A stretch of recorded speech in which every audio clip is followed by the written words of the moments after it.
Dictation start now. I am very happy to be present here today for opening the new building of your university. All that you have said about this new university, which is only 6 years old, is commendable in many respects. Although you have not had adequate equipment and the necessary wherewithal, in the beginning these serious shortcomings did not bother you. In right earnest, you started the work. One might feel sorry, but I am sure no one will feel surprised to know that in its 7th year, this university does not possess departments in subjects like Sanskrit and English on the side of arts and physics, chemistry, anthropology, and geology. On the side of science, I need not say much about the importance of the Sanskrit language, which, besides having its own vast treasure of knowledge, is verily the mother of the present day Indian languages of the North. The study of English language and literature is also essential for a university student, for it is a language which many in our country have been cultivating for the last 200 years and which is recognized as a medium of international expression by virtue of its being the language of a number of countries. Equally important is the study of chemistry and physics, which are, in a way, the basic sciences which go to from the foundations of all technical and scientific knowledge. As for anthropology and geology, these two subjects have special significance for your state, inhabited as your state is by a number of triple people, speaking different tongues and having different customs and possibly belonging to different ethnic group. No other state in India provides such favorable conditions and opportunities for the study of anthropology as yours. In respect of geology also, I feel that its study should have special importance for the University of Guwahati, for the benefit of not only Assam but the whole country.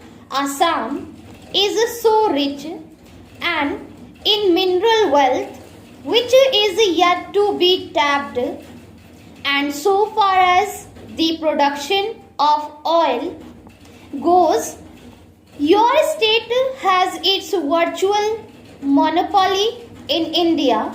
I am glad you have not been discouraged by these shortcomings, by you are endeavoring to create departments in these subjects as early as possible. I have not the least doubt that the government of India will on their part do all that is possible to enable you to do so. I must congratulate you on maintaining high academic standards in your university. It has been said in certain quarters that for the last few years some of our universities have relaxed their standards. I cannot verify how far it would be correct to say so, but if there is any truth in it. This trend is to be deplored and discouraged because universities must always look ahead and after imparting education must of necessity be upright, even strict in the matter of conferring degree, destinations or honors. You have done the right thing in sticking to this ideal from the very beginning.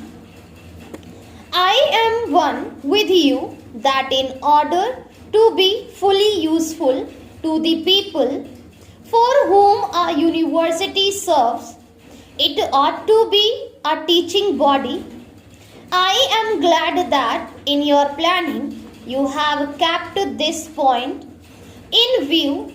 I hope the building which you have been good enough to invite me to open today marks the beginning of your undertaking in that direction. Apart from imparting education, which is after all the real aim of a university, it will also help you to coordinate and centralize your academic activities. What has particularly pleased me in the Vice Chancellor's address in his reference to the fact that your university is likely to provide a great meeting place for the different racial and linguistic groups inhabiting Assam. My own view is that a university, besides being a seat of learning, should also be a center of real cultural activities for the mixing of people professing different faiths, speaking different tongues, and having different customs and traditions. No other place can be more suitable than a university. This is because a university is singularly free from any kind of bias and the din and turmoil of politics. It provides an ideal atmosphere for all people to come close together and understand each other. I need hardly point out that you will be rendering a great service not only to your state but to the whole of India. If you keep this objective before you, you will have rendered a great service to the nation if by sticking to your resolve you succeed in bringing all these groups together by providing them equal opportunities, thereby promoting mutual understanding and the good of all. I am thankful to the Vice Chancellor for having invited me to open this building and for giving me an opportunity to address you today. I wish your university a bright future and hope it will succeed in tiding over the difficulties and will be counted as one of India's great seats of learning and education.